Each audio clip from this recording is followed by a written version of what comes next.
No, I'm about to go in. Told me that I couldn't do it, but I gotta bring it back. So they're really not with it. Let's go. Tell me where you're from, where you stay. Not keep it lit from the coast to the bay. Peace on the right. If you guys are sick of wasting money on packs, go check out my sponsor. They offer the cheapest and most reliable way to buy coins straight from the source. Use code MAZE at checkout for 15% off your entire order. We converted, as usual. And guess what? I'm not giving him the ball back. You know, he can play defense all he wants, but he's not getting this ball back. Any points he gets this half, he's gonna have to get on defense.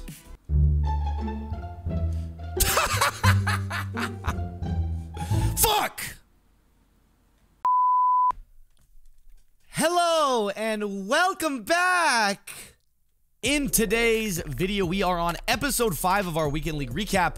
And guys, it's the last one. We're going to be going over games 21 to 25. If you guys remember from the last video, our record is currently sitting at 15-5. So judging off the last couple weeks, 20 wins are needed to get top 100. So in order to get top 100, I need to win out. I need to win these next 5 games, get the job done, and go home. Additionally, at the end of the video, I will be opening my Weekend League rewards so you guys can see if I get anything worthwhile from the nightmare that was playing these games. Will we do it? Can we clutch out the last 5 games, secure top 100, and will we pull anything good in our rewards? Find out right now. That's this video. You're going to find out right now. Just keep watching. Now, as always, before we get into the games, we're going to go over the best and the worst comment of the day. The best comment of the day coming from Kyle Smith. A very original name. He said, gotta hand it to him. Shaquem Griffin has been a monster this year. Get it? Because he doesn't have a fucking hand. The worst comment of the day coming from that dude Tragic, who said, my uncle has inside stuff. He's always destroying the holes when I try to run. Another uncle ability joke. You know, I can predict the next 10 videos right now. Okay, my uncle has edge threat because he's always edging me when he sees me. My uncle has post up because he's always posting up in my ass. My uncle has freight train because he's always running train on my ass. My uncle's got reach for it because he always reaches for my ass. See, guys, it's not that hard. And you know what? I know there's going to be more. I know there's going to be more. The team for the 5th and final time. Nothing has changed on offense. However, on the defensive side of the ball, not shown here, we added Taylor Mays and we moved Jamal Adams to free safety. So our 2 safeties are Taylor Mays and Jamal Adams, 2 of the hardest hitting safeties in the league. Hopefully going to do some work for us. Offense is still the Patriots. Defense is still the 4-6 playbook. And we are 15-5. Heading into game 21, like I said, we need to win out. If we want to get top 100, we have to go 5-0 in these games. Let's see if we can do it. Heading into this game, my opponent has Deion Sanders, Tyrone Calico, and Michael Vick as well. So it should be a pretty good game since he's got a good team. Starting off on the offensive side of the ball, we find Reggie Bush on the angle route. And to be honest, that's one of the best ways to beat man coverage is having a running back that can run routes out of the backfield and get open. Moving on to the next play, we find Brandon Cooks off the sideline. He almost gets hit by a safety, almost intercepted the ball, really, but we are able to convert and get the first down. Then rolling out with Vic, we find Reggie Bush again on that angle route. And I'm telling you guys, the angle routes and running back routes in general are the way to go this year. You saw our offense ended up stalling out inside the red zone. We had to settle for 3. Now on defense, we got him in a 4th and 4, looking to get off the field quick. Lawrence Taylor gets a pressure. We hit him as he throws, and we end up easily swatting the ball. Oh, yeah. Look at that sexy face. We swatted the ball away, got a turnover on down. Now back to the offensive side of the ball. And if we can get 7, it becomes a 2-possession game, which is obviously ideal here. Vic on the run, lets it fly, and Tyrone Calico is on the other end to come down with it. On that deep post, Tyrone Calico has some of the best deep route running in the game. So if anybody's going to beat man coverage on a deep post, it's going to be him. My opponent tries to do the same running a post route, but we got Rod Woodson there at safety to make the interception. And it was 10-0. I got the ball back. And my opponent decided he had enough. 16-5, 1 down, 4 more wins to go. Heading into game 22, my opponent here has Deion Sanders, Nnamdi Asomugha, and Denzel Ward all the way powered up. And he also had bench press on them, so I'm going to have to watch out for that. Starting out on offense, we had a wide open receiver, and Tony Gonzalez just does not get the catch, despite it saying accurate bullet pass. There's nothing that peeves me more in this game than it says accurate bullet pass, but then the pass just sails over your receiver's head. That happens all the time lately. And it just really, really sucks. Thankfully, on 3rd and 10, we are able to move the chains and convert.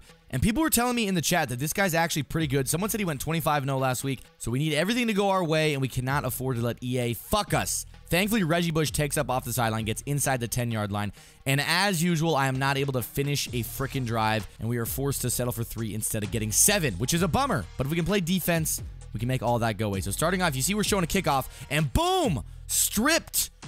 I don't know who stripped him, but we got a strip on the kickoff. I don't even think it was a user strip, so it was completely lucky. But you know what? I'm not complaining. I will frickin' take it. 2nd and 10 in the red zone once again, looking to not have to settle for 3, and we find Tyrone Calico on the post route in the back of the end zone. He was able to beat his man despite him having bench press, and that's what I love about Tyrone Calico. He's got high route running in all categories, high speed, and he's usually able to beat man coverage pretty well. My opponent now on a broken play is able to get it over the top of Reggie Bush. I thought that was completely luck. He happened to throw it right as Reggie Bush cut up field, and it just was able to outrun my user. Again, I think that was completely luck, but we're able to play good defense. We end up getting a user lurk later on in the drive with Isaiah Simmons on 3rd and 4, giving us a ball again. So now we are up 10-0 with the ball, 2:52 left in the first half, and if we can drive down and get 7, this game is as good as won. 2nd and 10 now from the 40-yard line, dropping back, trying to get closer to the end zone. We end up finding that angle route once again, and I'm telling you guys, utilize your running back. Right after that, though, we followed up by throwing a user lurk on a RPO bubble. The RPO bubble that I showed at the beginning after I was talking all that shit about how I'm not giving him the ball back. That happened in this game. That put him right back in the game. We were up 2 possessions. We were in his territory, and just like that, that's a huge swing in the game. So now 10-7. We got about a minute left, and we're throwing this slant route over and over, and it's just getting wide open. Brandon Cooks beating his man every time, and we're driving down pretty easily. Now with 40 seconds left, we're at the 19-yard line, and we see the corner route in the back of the end zone. His user comes off it for a second, but Taylor Mays is tall enough and able to jump high enough that he's still able to intercept that ball, giving my opponent the ball again. So now with 30 seconds left, we had a huge advantage, and now we're in a position where we're about to be losing. Nnamdi Asomugha gets burned by Amari Cooper, who takes it all the way up the sideline and gets tackled at the 1-yard line. 1st and goal, we end up getting a sack, which makes it a 2nd and 11, and I had a flat out there that was at a 15-yard depth. I don't know how a corner route to the sideline got open. That just baffles me, but somehow it did. And now with 8 seconds, we have an opportunity to get 3 points. We have a wide open receiver, and that is exactly what I was talking about earlier. I had an open guy. It said accurate bullet pass, but for some reason, the ball just sailed right over his head, which really sucks because that took 3 points off the board for me. We would have got a field goal. Now, we've been playing good defense, so we get him in a 4th down at his own 25. So if we pin him here, we're gonna be sitting pretty. And we covered pretty much everything, and he threw a prayer, what looked like a prayer to me, and Nnamdi Asomugha just somehow not able to make a play on that. And really frustrating. And anytime you get cheated or you think you get cheated, the very next play, they're gonna follow it up with a big play. So he hands the ball off inside zone, and he takes it 54 yards to the house following that 4th down. So right now, I am fuming. Like, I am livid that we did not get off the field there, and he ended up getting a touchdown. So my thought process is take a shot, score quick, but I know that's not the way to do it. I got to drive down methodically, and we're doing just that. Now in the 4th quarter, we throw that RPO bubble again. We get the ball to Marvin Harrison in space, and he takes it in for 7 points. We also converted the 2-point conversion. So now we're only down 3, and Deion Sanders in a curl flat, able to pick off the deep out route. We try to stop and go, but it never works, and we get tackled at the 2-yard line. Now only down 3. We QB sneak into the end zone, taking a 4-point lead. The 2-minute warning has now hit, and we finally get our lead back that we had from the beginning of the game. And 3rd and 12, he's got to force something because our defense is absolutely blanketing what he's trying to do. And that pick with Nnamdi Asomugha now in field goal range with 1:52 left in the game pretty much solidifies it for me. All I got to do is hand the ball off here, run some clock out, and score if we can. Reggie Bush gets to the outside in the end zone, and your peer has conceded the game. We kind of got to come back there. Things were looking kind of grim in that game, but we end up getting the victory, moving our record to 17-5, 2 games down, 3 to go. As we head into our next game, I noticed my opponent has both Michael Vick and Lamar Jackson in his top 3, and he came out running a bunch of QB draws, and I already know he was running this QB draw offense like that last guy we played. Thankfully, because we already faced it, we had a little bit better of an idea of how to stop it, and we end up making him pass and get the interception on, I think, his first pass attempt. So it was a great way to start the game. Now on offense, we find Mark Andrews on the crosser, up the sideline, and is he going to make it in the end zone? Of course not, you slow-ass motherfucker. 3rd and goal at the 1-yard line, and we end up running the ball to Reggie Bush and finally get in. Nothing irks me like getting stopped at the 1-yard line. I feel like this has been happening a lot lately. Regardless, back on the defensive side of the ball, this game seems to be going pretty well for us. Overthrow by Michael Vick. I think that was an overthrow, and Rod Woodson just able to play center field, come over the top, and intercept it. And that was enough to get my opponent out of the game. Your peer has now conceded the game, giving us a quick victory, moving our record to 18-5, heading into game 24. We said we got to win out, guys. We're doing a good job of it so far. Going against another God squad. I swear to God, every single team I play is a God squad now. And I can't really complain because I also have... Oh, Sticky. I also have a God squad. But let's get Sticky really quick. Oh, Sticky. Oh, Sticky. Reggie Bush getting loose. Able to give us the first points of the day. And look at that beautiful face. I'm fired up, baby. Reggie Bush making it look easy. We get my opponent in a 4th and 18. As you can see, playing phenomenal defense. He ends up just throwing up a prayer that was under pressure, out of range. I don't know. You name it. Jamal Adams there to intercept it. And to be honest, I almost wish that ball would have just gotten swatted away. So we got the ball at the 10. But now we have the ball at the 28. And I noticed Lawrence Taylor manned up on Tony Gonzalez. That's a matchup I'm going to take. Tony G easily routing his bitch ass up and getting into the end zone. And my peers conceded the game. We could see that coming from a mile away. Now 19-5, going into game 25. We got to win this game for top 100. If we lose, we're out. And as we get into this game, I notice that this guy is a consistent top 100 weekend league player. I recognize his name from Madden 20. And so I know we are in for a hell game. We got matched up with a certified demon. 2nd and 7. He's running this meta bunch that everyone's running. Rolling out with Michael Vick. Able to laser on the sideline to Reggie Wayne. And then he comes out in this gun empty wide formation. Something I ran commit.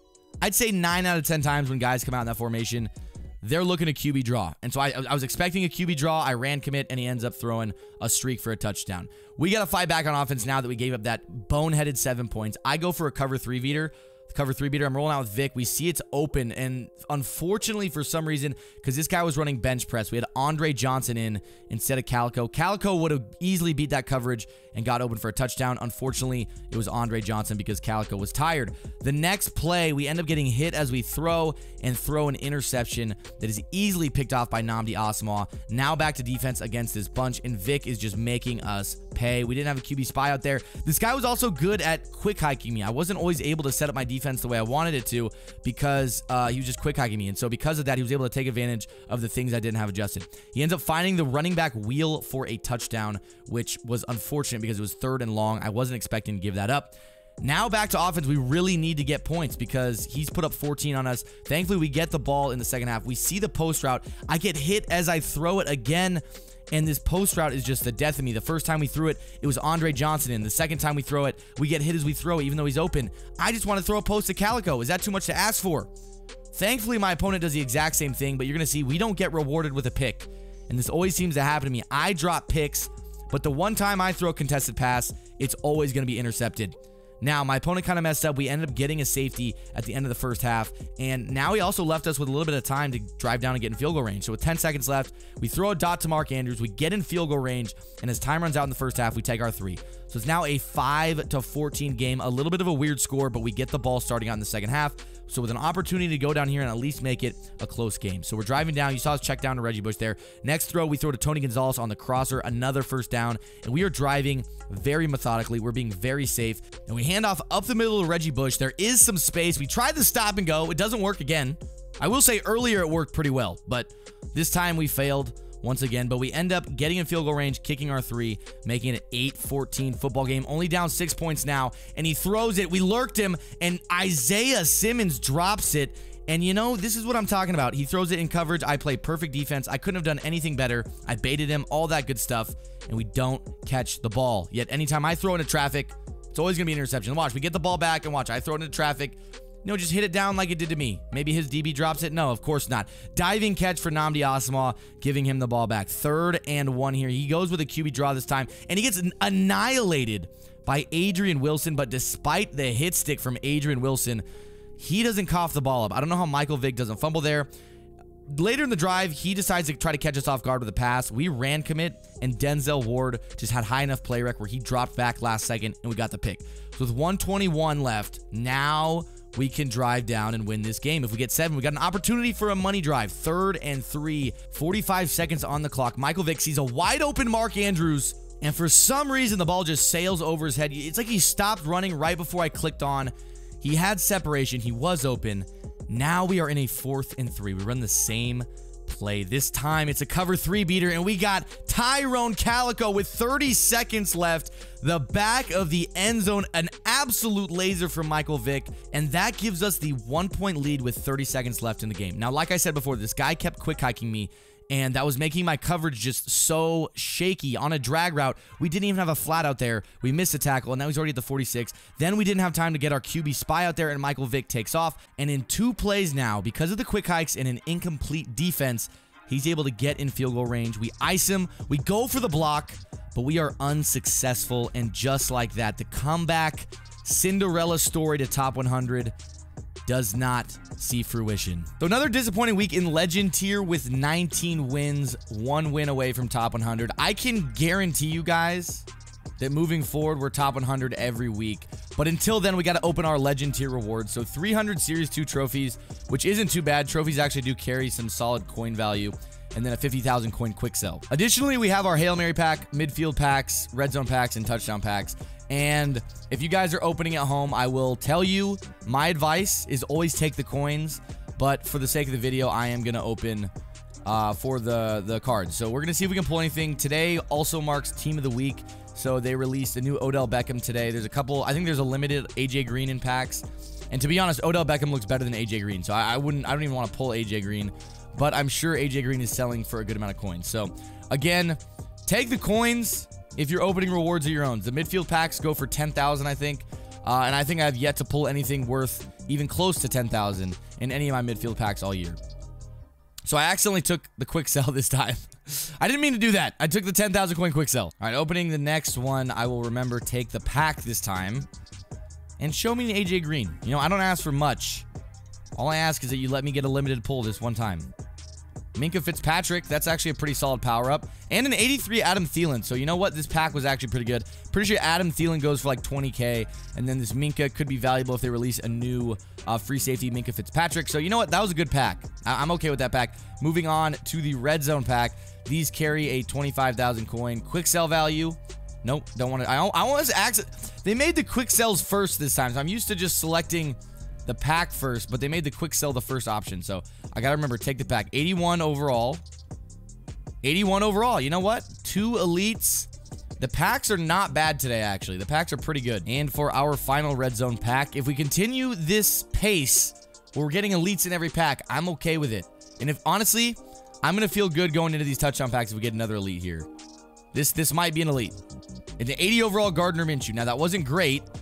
We get a power-up Justin Simmons as well. That wasn't great, but it could have been a lot worse. 80 overall and a power-up. I'll take it. All right, finally, we have the touchdown packs. These go for 50,000 coins, and these ones are the worst packs in the game. Take the freaking coins. This is 100K I'm missing out on, unless I pull something crazy. The highest pull I've had out of a touchdown pack this year is like an 81. The 85 Drew Brees. You know what? That's better than I've gotten all year. So, and an 82. Okay, guys. Packs are good today. I don't know what's going on. Packs are good today. And the final pack of our rewards is this touchdown pack. And again, like I said, packs have been hot. Y'all let me know in the comments. Let me know in the comments if your packs were good this week, because this is better than I've seen so far. And every single one of my packs has been solid. So if we continue this trend, let's see what we get for our elite player. And it's going to be an 82. So actually, this pack was not very good because this is a 50,000 coin pack. But you know what? The first few packs were pretty good. Let me know in the comments what you guys got. So that is going to do it for this week's Weekend League recap. Our final record sitting at 19-6 with 1 disconnect and 5 losses. So let me know in the comments what your guys' record was, how you did in this Weekend League, what you got in your rewards, because I feel like the rewards for me were pretty solid, given, you know, the packs I had. Also, tomorrow starts a brand new Weekend League, so if you guys are interested in watching my games live, I will be streaming at least the first 10 games of my Weekend League Thursday night, so tune in if you are interested. We're also gonna have a Madden Academy video and a tip video coming out in the next few days, so be ready for that as well. If you enjoyed the Weekend League recaps, please leave a like on the video. Don't forget to subscribe to the channel if you're new. Boys, I'll be seeing you very soon.